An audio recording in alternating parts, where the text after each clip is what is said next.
I brought you back in here after you acted like that to listen to you. And then you're not going to listen to a thing. Two things. One will be addressing bond when time's appropriate. And then also, recently I was reviewing this case, saw on the body cam, we didn't have a different body cam. I requested that today. So we don't have all the discovery. I'm awaiting one more body cam video from a different date that is related to this incident. At this time, the people who said it's 25,000 without the 10%. In this case, the defendant has a companion case in misdemeanor court 1482 from 2024. It's a DV and assault with the same victim, and I believe her son. He also has a case out of Plymouth for a domestic violence with the same victim. And in this case, it is an FA with a knife in which he threatened the victim with the knife, took it out while they were arguing, pulled it out, brought it up, brought it down towards her. And while he was in custody from, I believe, 2-3 to 2-6, he made 135 calls to the victim, which was against the conditions of his bond, which was addressed at arraignment. We have great concerns for her safety as he keeps contacting her and getting new cases for domestic violence with the same victim. And we would be asking that at this time his bond is set at 25,000 without the 10% into custody, Your Honor. Wow, that's a lot to unpack right out of the gate. The prosecutor's painting a pattern here. Same victim, multiple cases, repeated contact despite court orders. In legal terms, that's a huge red flag for flight risk and public safety. Both key factors in how judges decide bond. Your Honor. Response. Okay. Regarding the actual charge, I did review the discovery myself. The evidence is solely the testimony of the complaining witness. There has not been any evidence of a knife. Regarding the phone calls, my client does deny all of those allegations. We have not received a violation report to discuss that with him. I was going to ask for an adjournment because we have not been able to speak about this case. I was going to ask for a week adjournment so we can go through that evidence and possibly at that point we can address bond again at that. Notice the defense here. They're playing the lack of evidence card. No knife recovered, just testimony. That's classic reasonable doubt strategy. But what do you think? Should a person accused of threatening with a weapon still get bond if the physical weapon hasn't been found? At that hearing. But he's indicating that calls were not made from the jail? He's saying it was not him making the call. He did not make any calls to the complaining witness. And I believe they were from his PIN to her number stated in the police report. And given that he already has multiple other cases with this victim, I have great concerns that he would still be contacting her out of custody. I would ask, he is, okay, he is, your phone was on. My phone. Oh, let me give you the iPad. It is my understanding that he is gainfully employed. He is a father. I would ask if he is, he can remain out on bond with a tether. Well, but I'm a bit concerned about all of this contact. I mean, I've got these cases coming up while we were at the bench so that it's clear. Prosecutors indicating to me calls are coming from the jail from up to the 6th when he's released on that day. Mm-hmm. But he's arraigned on the 4th, and it's clearly indicated he's to have no contact. So, and if it came from his pen, I mean,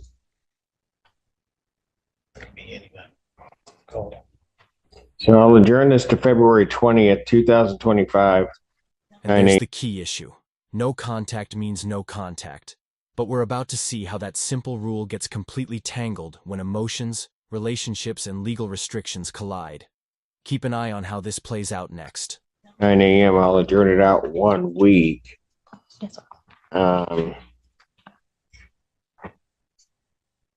Would we be provided with the calls? Yes, I'll send those out or I'll send the email to have those released today. I'm going to set his bond at $25,000 cash surety as the amount. What was his bond set at initially? Personal? I believe it was the $25,000 with the 10%. And then the other case, he got a nominal $100 bond on the mistaken case. All right. So defendant's going to be remanded. He'll need to post that. And then At this point, defendant's phone privileges, given what the court has heard, are revoked so that he'll go into the jail. He won't have phone privileges. This is the court's intention. And then you can get those through with your client, and we can figure it out next week. At this point, defendant's remanded.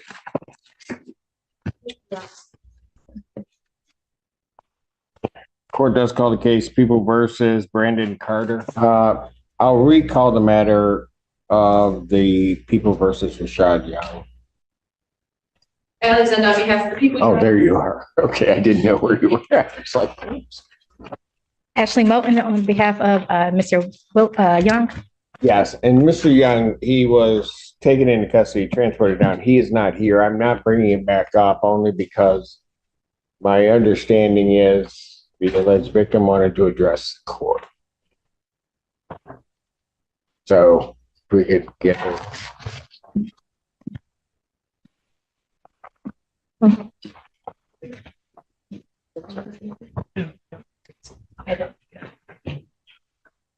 Your name?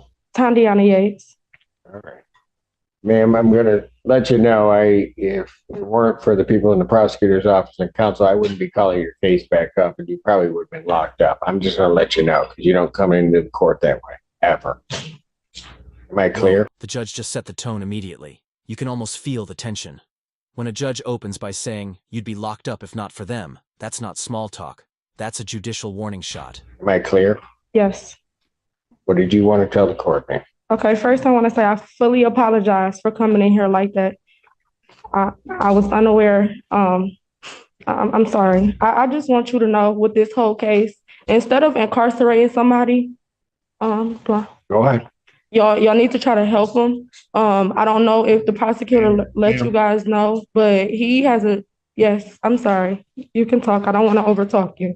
Well, you'll never do that, but I'm just going to let you know that I'm not going to sit here. You wanted to address something to the Yes, court. because I feel like it was inaccurate. I will listen to you. I'm not going to tell you or have you sit here and try to give me a lecture on how something should work. Oh, no, I will never do that. But I just noticed when I was looking on the Zoom that it was inaccurate information stated on you guys' record. And I just fully disagree when inaccurate information is stated on something that's very important like this. With the prosecutors, they should have called me instead of giving out inaccurate information because I would have just let you guys know. Instead, when I looked on that Zoom, it was inaccurate information stated on this, I don't know what you call, in this courtroom. And I just fully disagree with that. So I wanted to make that known. Okay, let me just say this because you kind of blurted that out when you had come busting in here. And my apologies for So let me just tell you so that you can understand what you're saying and what is being said. Because when you said that, which is everybody's obligation here, his counsel, the prosecutor, and even in some respects the court, to double check what somebody is saying, in particular if a decision was made based upon inaccurate information. Let me tell you that the prosecutor, as with her duty, checked what you were saying. I don't think, at least preliminarily, and I discussed it with his counsel and with the prosecutor, that what you're saying is correct, that it was inaccurate. At least with reference to what I was using for my decision on the remand. There will be a hearing that will be set next week. At that hearing, all of that will come out. But at least preliminarily, it does not look like the information that was presented to the court was in any way inaccurate. Some of the information with reference to the date, so that you understand, the court itself can tell in looking at the file and when he was arraigned. So while you may have your position that it's inaccurate, I do not believe at this time that it is inaccurate. Okay, so is there any way that a prosecutor, someone can call my phone so we can discuss this? Because I no longer have that cell phone number, and it was to my sibling. You guys stated on. If there are references to the case, ma'am, we thought about that. Okay. If there are references to the case, references to you, references to other things that are occurring. So I don't think, and I said, I have not made a final decision on it, certainly, but at least preliminarily, what is being represented to the court appears to be true. And we will flush it out at a hearing because that's the way our system works. Preliminarily, I have that. I took what remedies need to be done to enforce the orders of the court regarding no contact. It seems that that was violated. He will have his due process right to a hearing next week regarding that. But how is it violated when I have not physically talked to him? Just like when I came into the courtroom the first time and I sat down, he made it aware that I can't even be around him. I am not going to have a hearing on it right now. I will listen to you. That's just that was just very inaccurate to me. And I just felt like the way that y'all did that was no. Somebody should have. Y'all did what? Don't you turn your back on me, because I'm telling you what, you are trying my patience. No. You are trying my patience. I brought you back in here after you acted like that to listen to you. And then you're not going to listen to a thing I said. I'm done. If you want to attend the hearing next week, you can come to the hearing. I've tried to explain it. You are not listening. I am done. Do not say another word to me. Mr. Allen, remove her. And there it is, the courtroom explosion. The judge's patience snaps after repeated interruptions. This is one of those moments that shows why courtroom decorum isn't just tradition. It's power dynamics in real time. But here's a question. Was the judge justified in cutting her off? Or should she have let the woman finish her point? Remove her. Nobody. Remove her. You keep talking and there's going to be a problem. There's going to be a problem. If I may, Your Honor, Lauren Brown, Deputy Chief Public Defender. We did speak about that. She expects to have that today, and we think that that'll give plenty of time for us to be prepared for an exam. The one works for us. We'll be ready.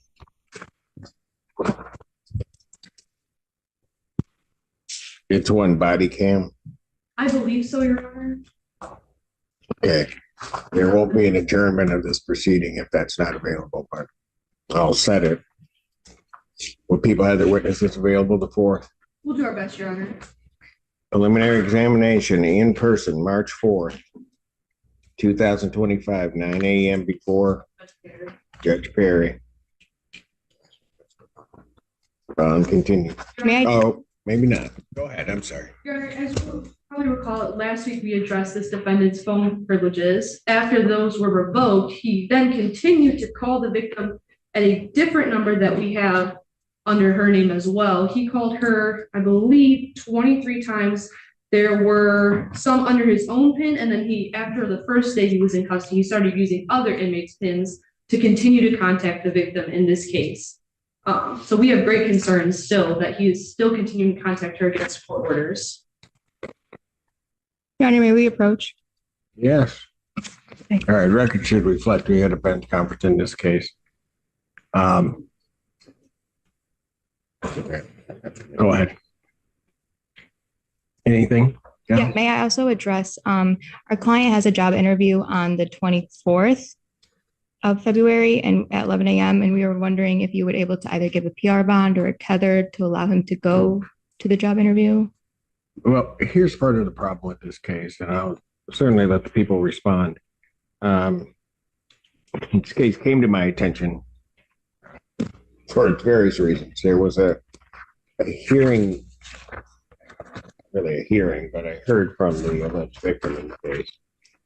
And then upon getting more information, it seems that the parties did not stop contact upon this case and may have even appeared at court together on the date that they were here.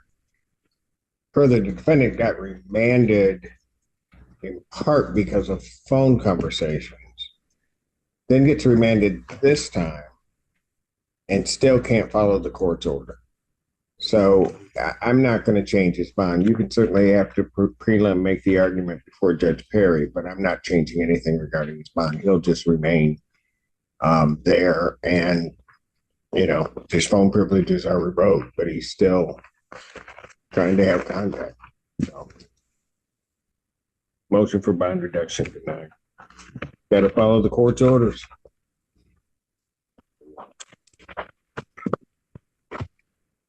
Your Honor. What's our next meeting? Ms. Collier?